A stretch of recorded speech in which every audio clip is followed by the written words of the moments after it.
خبر شامل کرتے ہیں کراچی سے، جہاں شہید میلاد مصطفیٰ صلی اللہ علیہ وسلم شہید حاجی حنیف بلوچ چوک پر پرچم کشائی ہوئی، جس میں حاجی حنیف طیب فہیم الدین شیخ علامہ کوکب اکاڑوی، پاکستان پیپلز پارٹی کے نجمی عالم اور دیگر علماء کرام نے شرکت کی۔ علماء کرام نے عوام اہل سنت سے خطاب کیا اور پرچم کشائی کی۔ حاجی محمد حنیف بلو کے احترام میں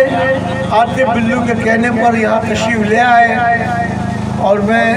بھی حنیف بلو کی جانب سے آپ سب کا شکریہ ادا کرتا ہوں۔ دعا کریں کہ اللہ تعالیٰ اہل سنت کو متحد اور منظم فرمائے، اپنے حقوق کے تحفظ کا صحیح شعور عطا فرمائے، اللہ ہم پر رحم فرمائے، وما علینا الا البلاغ المبین۔ تحریک عوام اہل سنت پاکستان کراچی اور جناب عاطف حنیف بلو اور آصف حنیف بلو کی جانب سے پاکستان پیپلز پارٹی کے سینئر نیب صدر سید نجمی عالم صاحب اور Pakistan water board Karachi water board کے وائس پریزیڈنٹ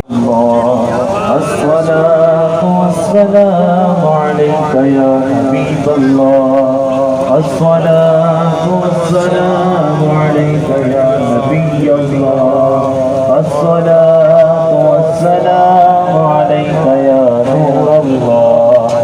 الصلاة والسلام عليك يا حبيب الله۔ سرکار کی آمد، دلدار کی آمد، آقا کی آمد، پرنور کی آمد، مدنی کی آمد، مکی کی آمد، سب مل کر بولو، پرچم لہرا کر بولو، نعرہ تکبیر،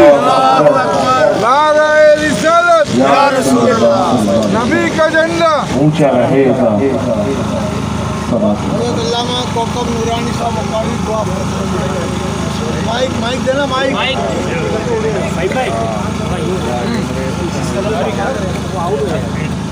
آمین آمین یا ارحم الراحمین، یا اللہ یا رحمان یا رحیم یا کریم، اللہم صلی وسلم وبارک علی سیدنا و شفیعنا و حبیبنا و مولانا محمد وعلی آلہ وصحبہ۔ یا اللہ کریم، تیرے پیارے اور آخری نبی صلی اللہ علیہ وآلہ وسلم